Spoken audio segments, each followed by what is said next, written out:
I've been growing since 2005, and I missed out on the first group by 1 year.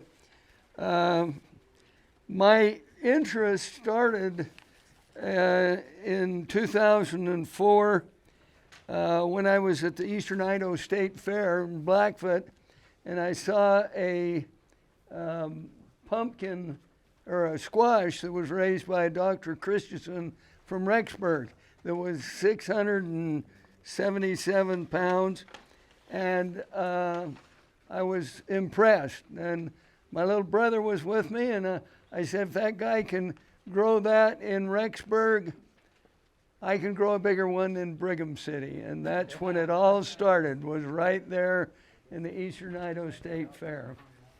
And it took me a few years to get what you see up here, but this, we started out calling this one the middle one, and this one was the west one, and it became the big one, and then there was another one that was right here. This one, the little one. The little one was only 1,670 pounds. The middle one was 2047. And up until that time, the biggest one I'd grown was 1204. So how soon we get spoiled and used to the numbers. I really ought to retire this year, but when I thought about it, I thought, you know, you have to be somewhere 24 hours a day, 7 days a week, 365 days a year. And if you don't grow pumpkins, what are you going to do?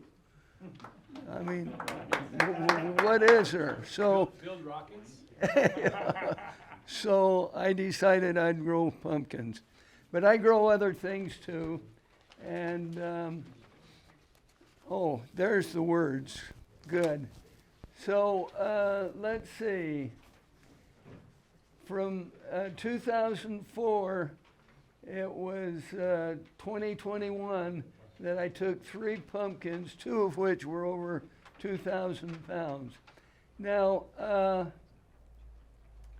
the record before, as you probably all know, was Matt McConkey had grew a pumpkin that was 2,974. No, 1974, yeah. Yeah, 1974, 1,974. And so he was 26 pounds away from a 2,000 pounder. So I knew, I'm 87 years old now, and Father Time just keeps marching along. And I knew that I wasn't going to be around forever. So I thought, if I'm going to do something more, the biggest thing I'd raise was 1204. And as you know, the definition of insanity is doing the same thing over and over and expecting a different result. So I deliberately said, I'm going to do something different this year and see if I can't get a bigger pumpkin, and then I'll retire and get out. I didn't keep that promise, or at least I haven't yet. Yeah. Who knows? So the first thing I did was to increase the size of the patch. Now, I don't like to inhibit anybody from growing a pumpkin. I encourage people to go out and plant, you know, just like everybody plants them. Plant a giant Atlantic. Let it adapt to its environment. It'll do just fine if you give it, you know, 200 square feet or 1,000 square feet. And so don't let that, you know, don't let perfection stop you from having some fun. And so I went from 25 feet to 35 feet wide, and my patch is 30 feet long. And so I put in these 7-foot steel posts and I put a 3/8-inch cable through the top of the steel post. I'm an engineer by education, and so I had to do something that made it look like I was doing something with the numbers. It really was nothing more than adding and subtracting. But I put this cable in, and then I would put a shade cloth, and I put 3 shade cloths that are 30 foot by 30 foot. I eventually got up to 30 foot by 30 foot, 40% shade cloth. This year, so the change was to increase from 25 to 30, 20%. So there's 20% more room for the roots. Then I added 6 foot wide shade cloth on the edges over here that came from that cable down to the ground. And I did that mainly to protect from the wind. I live up in Brigham City, and every year we get at least one wind that's up in the 80s, 90s, and every 10 years or so we'll get a wind that's 100 miles an hour, and that raises heck, especially if it's a small plant. And so I think that was a significant improvement in keeping the wind from tearing it apart. Let's go with the next one. Then I've had a problem with spider mites ever since I've been in that place. My lot that I bought from the neighbor had a cedar post fence, barbed wire down the side, and I think there was spider mites in the roots of those cedar trees, and I tried everything. Lindsay got me some good stuff once, and that sort of killed them for a while, but they came back. And so I decided I need to fumigate. And a poor man's way to fumigate is to plant a cover crop of mustard. And I ordered some Kodiak mustard from Wallace out of New Jersey, I think he is, somewhere back east, and planted that. And so when you do that, that's like taking a year off because you can't grow pumpkins when you're planting mustard in there. And then I let the mustard grow up about shoulder high and go to bloom, let it blossom, and then before it goes to seed, you have to come in and cut it off. And so the owner at Ace Hardware, he had a big hog that they used to clear brush with a 5-foot, had 15 horsepower motor on it. Every Thursday, he goes around somewhere and does something, and he won't let people pay him for it. It's the only merchant I know that does that once a week. And so he chose me, and I gratefully accepted, and he came and he spent 2 hours on a hot July afternoon cutting that mustard seed down, and it is hard to cut down. Those of you that may have grown it know how hard it is.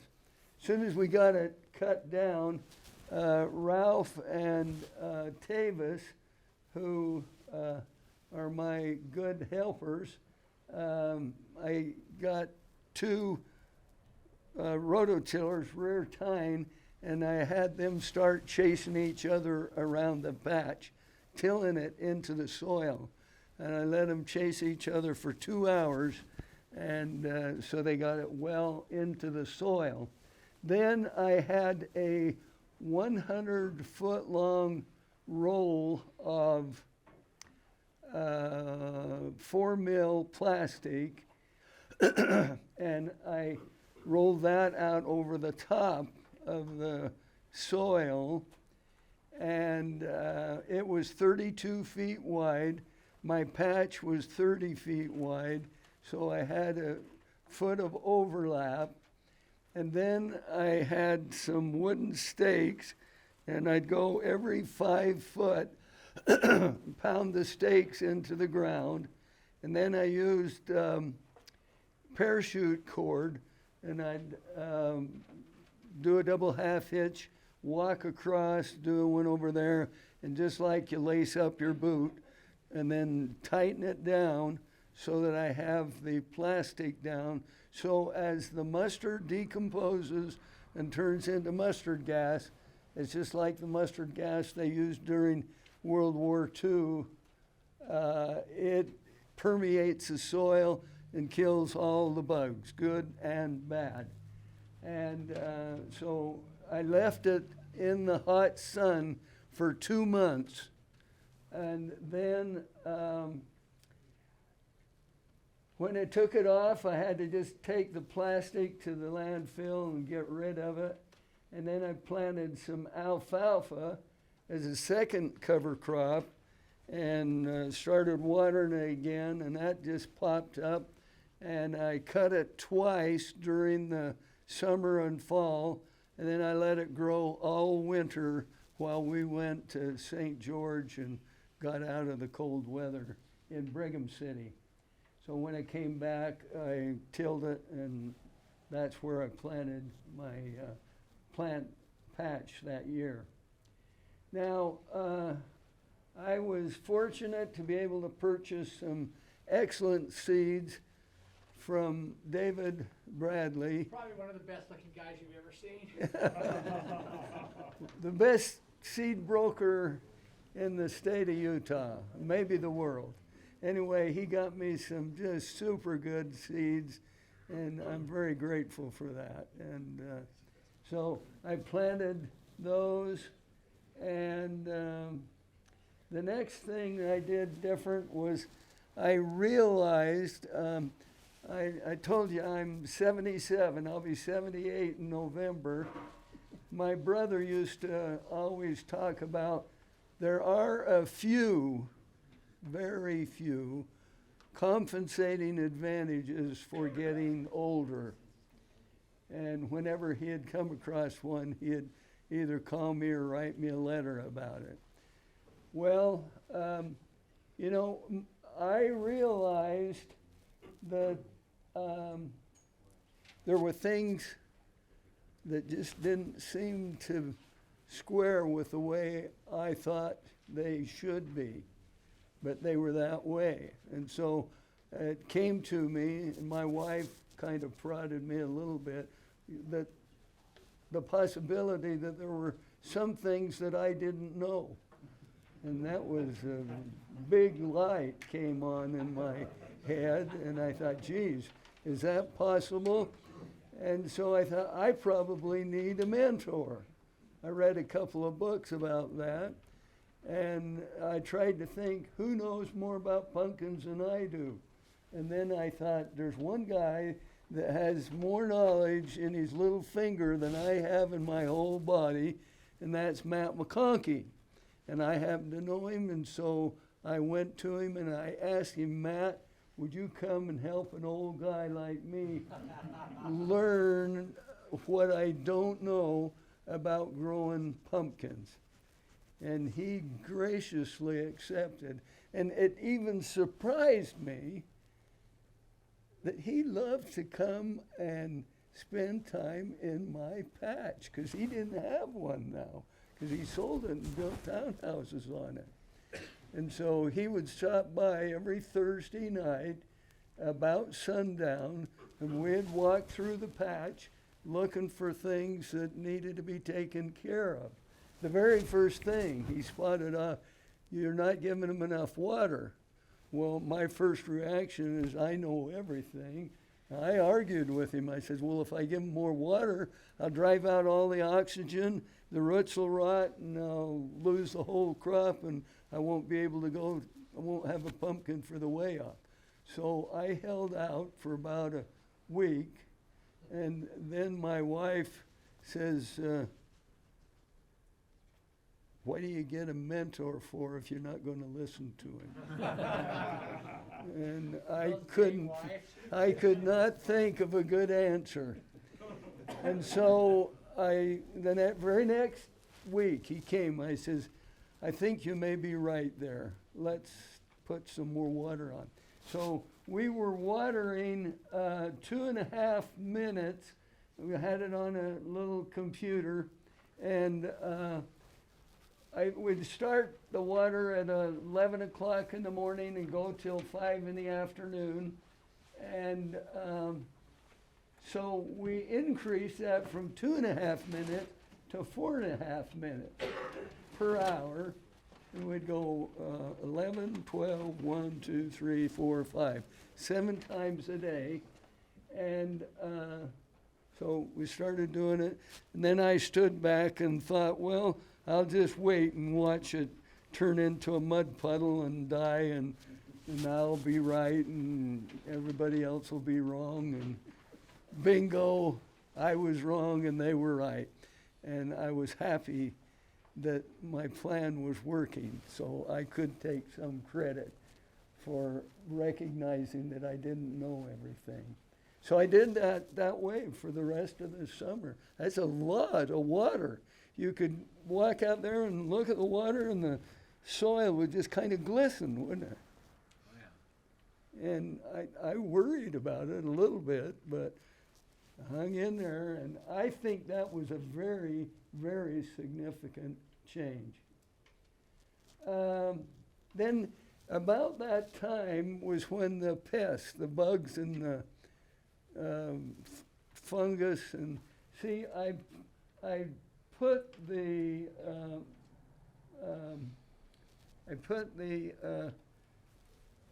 fungus on there to kill fusarium and verticillium wilt I had in my soil.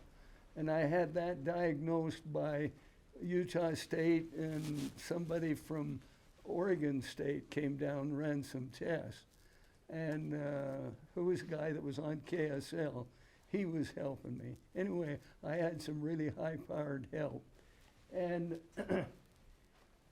so I asked Matt, I says, give me 10 items that I should go buy, sprays or treatments, so that when we walk through, and if we got pumpkin beetles, we can go in and mix up a batch and do it, or if it's spider mites, whatever. And so he gave me that list that night. I called the order in the next day and drove down. The bill was $1,400, which was a little bit of a surprise. But it was the 1,400 best dollars I've spent this summer, because when those spider mites, I'm trying to not swear because there's ladies here, when those spider mites I'll would, swear for you. Damn spider mites. when they came out, we went in and we sprayed them, just right, bingo. They didn't get to eat all night and day. So I was real happy for that. I was so happy that I went and bought a new sprayer. And then I found out, Matt said there's Steel builds a really nice one, and I think he's going to talk about it later. But we got this Steel sprayer, and I dream about it in the night. It's so nice. Shoots out 18 feet. It makes an instantaneous fog, and the fog just hangs in the air. And so it gets the top and the bottom of the leaf, and Don't breathe that. yeah, you need a sprayer, and I appreciated him helping me do that. Okay, now number 9, have an assistant to keep you fresh, to think. And we talk sometimes about getting out in the weeds and not paying attention to the important things. And literally, I used to spend hours and hours picking weeds, and I'd count every one of them. Damn weed. Yeah, thank you. Every weed. Just And point at me when you I need would have a little game in my head. I'm not going in for breakfast until I get 1,000 weeds this morning. And so I'd pick and pick and pick. And then sometimes when they'd get a little bigger and I could get 3 or 4, I'd say I'm not going in until I get 2,000. And I'd get them and I'd put them in a bucket and then I'd put them in the trash. And so assistant took some of that work away from me. I want to have Tavis stand up. I'm not going to ask him to talk unless he wants to. But Tavis has been helping me for a long time. How many years has it been, Tavis? I don't know. It's been a long time anyway. And I want to tell you one thing that he did that was so really neat that I would never have done. He started doing the pruning of the vines. And you know how some people say you should keep that little growth bulb on the end of your vine, let it grow clear out past the pumpkin, across the patch, down the side, up, and just keep going and never have it stop. Because the theory I've heard is that as long as that's growing, it's sending messages to the rest of the vine that says, we're starving, send more food. No matter if your pumpkin is 1,200 pounds, if that little growth thing is still growing, it gets the message that they still want more food. I'm a little unsteady on my feet. I need to bend my knees like I'm playing basketball.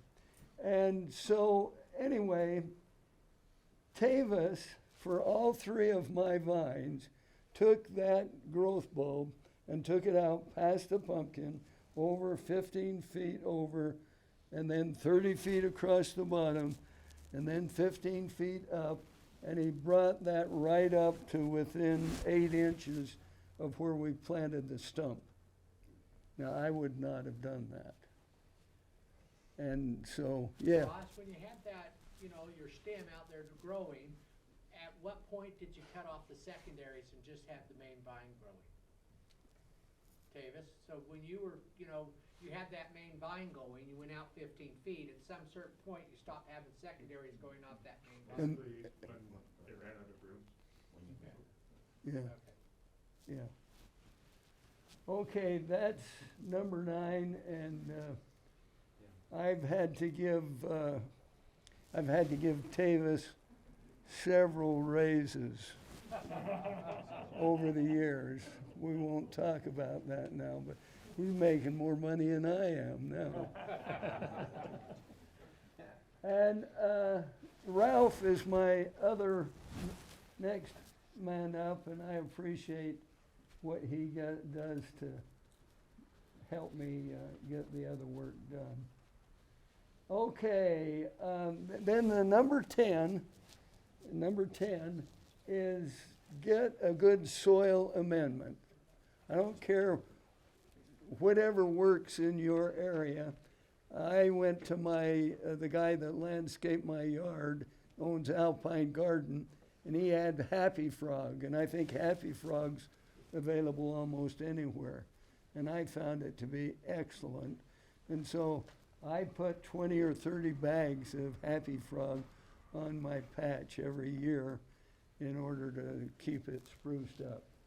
Now then, the other support team that I have, I've listed Jim Siemens. He's been very helpful and telling me who knows what and where to go, get the newsletter. Next page. Steve Reagan. Steve has got a lot of good, he's got the biggest inventory of anybody I know of, farm supplies and. They got a lot of the water soluble, that's what. Yeah. That's the harder stuff to get. You can't just go down to IFA, a lot of times get the water soluble, but they got the water soluble that you can put in your Right. sprinkler system. And his main store is just over here off the freeway, and then there's another store over in Logan on Center Street, if you're in the northern end. Dave Boatwright from Ace Hardware, he was the one that got the sprayer, the steel sprayer, and he's the one that ground up my mustard. And you may need a publicist like Lonnie Newby. I was just trying to be funny there. But I end up being written up in the local newspaper in Brigham City every year. And this year I had all of the front page and all of the second page, and almost the whole paper was about my bunker. So she's really a good writer, I think. You certainly need a mentor. Now,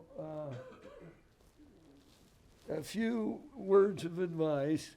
Usually you think of a mentor as being the older of the pair. Well, don't let that stereotype lead you astray. These young kids know more than you might think, so give them a chance. And the biggest good thing I did was to have Matt, who's in his 40s, be my mentor, and I'm in my 80s. I learned a lot from Gordon Tanner also. The internet is good. And in summary, I've always said I'd rather be lucky than good. And I've looked back over my life, whenever something good happened in my life, and I tried to go back and figure out why it happened, usually it was 90% luck and 10% of what I did. Now, I hate to admit that, because that goes contrary to Horatio and the American way. But it isn't always the guy that works the hardest and the longest.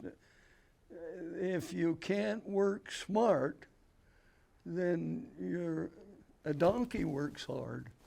And there's a lot of people that can keep busy every day doing things, but you need to have that other dimension, and that's where your mentor can make two people. The synergism is like getting 10 people together, only it's better because you don't have arguments if you only have two.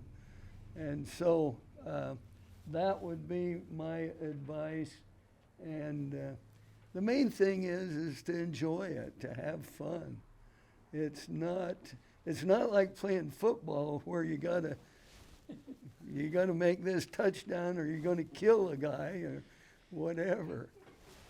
Just let the Lord bring it to you, and let the fun times happen. Yeah. So, what did Matt say to you to get you to change about your watering? How did you? Because you thought you were watering right. Right. So what was the insight he gave you? Well, he just knew he was right. He just knew he was right. What did you look at? What did you know? His wife talked him into it. Yeah, his wife told him, you better, why'd you get him in for? Well, I think Yeah. Ross too, he holds it in.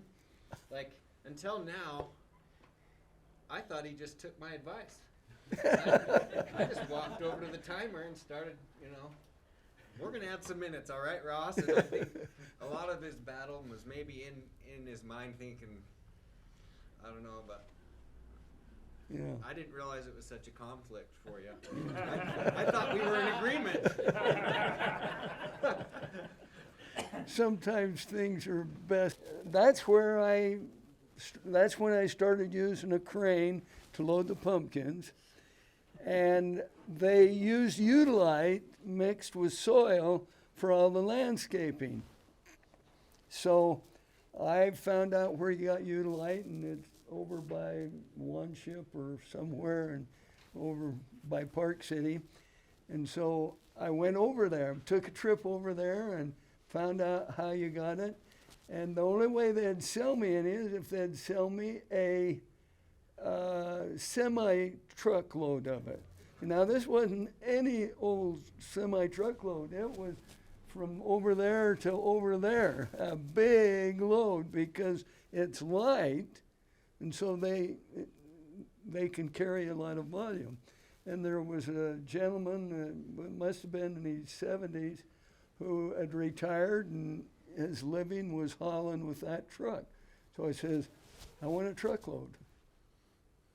And then he had a machine that threw all of this gravel or all this Udilite out on his thing about 2 to 3 inches. Yeah. And it wouldn't now be clay soil that some of us have, but he made it into like a loam, sandy loam soil, so he did have drainage. And so Matt Yeah. had seen it. You got drainage, you're all right.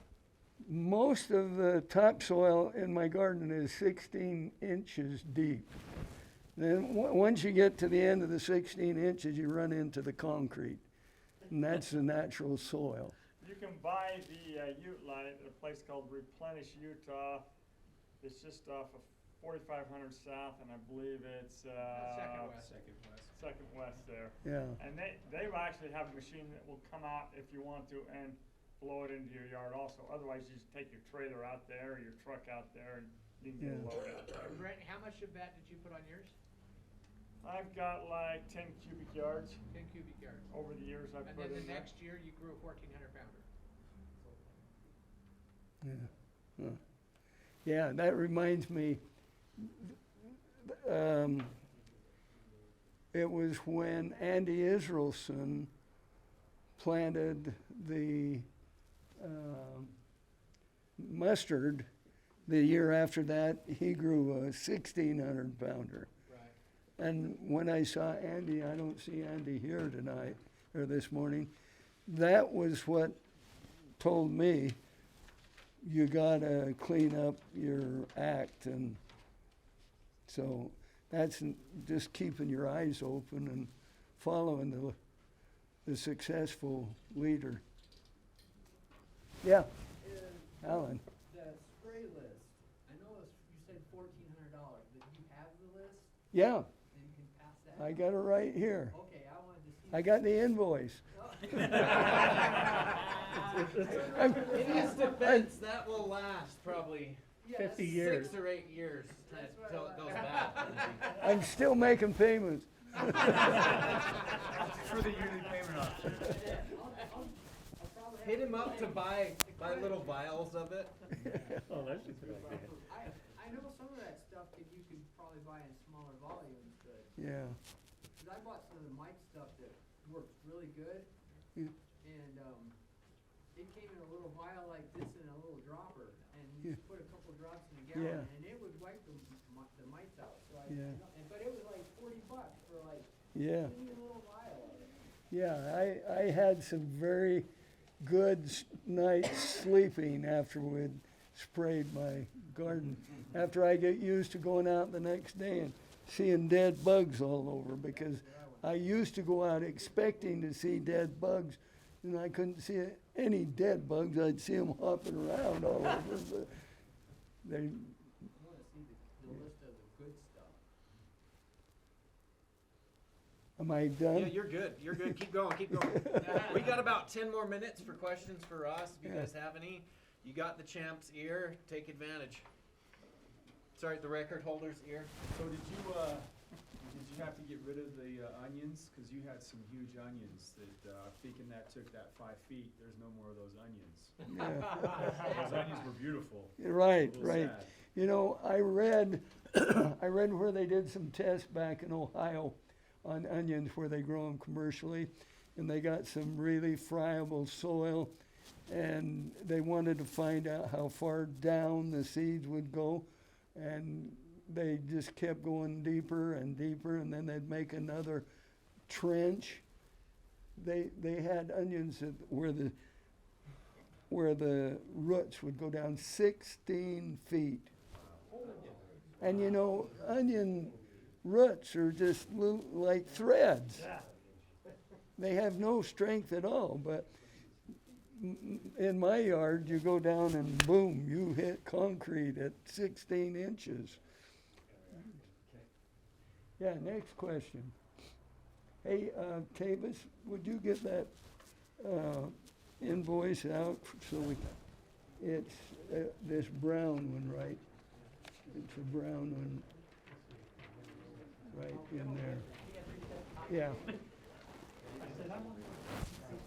Any other question? I don't quite follow the shade canopy. This what? I don't quite follow the shade canopy. You had T-posts 7 feet tall above the ground, Yeah. and you ran a cable, you drilled a hole and ran a cable. Can you through put it. that, can you put that first view graph back? And then it said Yeah. rebar. Wait. Yeah.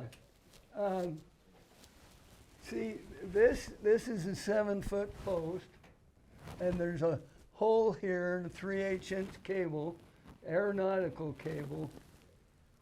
And, 75. yeah. and you can really make a nice story. And then you put, when you put your shade cloth, there's grommets every 2 feet. And then you take a Ziploc and just put a Ziploc through the grommet over the cable, and then go to the next one and the next one. And then when the wind blows, it dissipates the energy in the shade cloth instead of tearing the grommet out. It's just like a fishing pole. Ross, tell them about what you do in the middle, like to make it look like a circus. Oh, yeah, and then, because the thing sags, this was a difficult engineering challenge. Because I needed something that I could go out and push a 12-foot pole up. See, that's 7 foot. So I needed to go up another 5 foot, and it wouldn't make a hole in the tent. And I tried kettles and drums, and I was in the DI one day, and I saw some baseball batting helmets. $1. So I bought 4 of them, and I put them on, and I used good old duct tape to just hold them until I get the shade cloth on there, and they're still up there, same helmets. So wait, is that where the rebar comes in? Because it says rebar. No, now, and then the rebar, I got some rebar that's 7 foot long, and I got old shoelaces, and I'd tie the shoelaces around the rebar and put them on the other side of the post. So now the shade cloth is between this post and that rebar. So when the wind blows this way, the rebar gets it. When the wind blows that way, the post gets it. That's the rebar. And what are the helmets on? Pardon? And the rebar. If you put the rebar, yeah, you just put the helmet on Fence top of the rail. rebar. Fence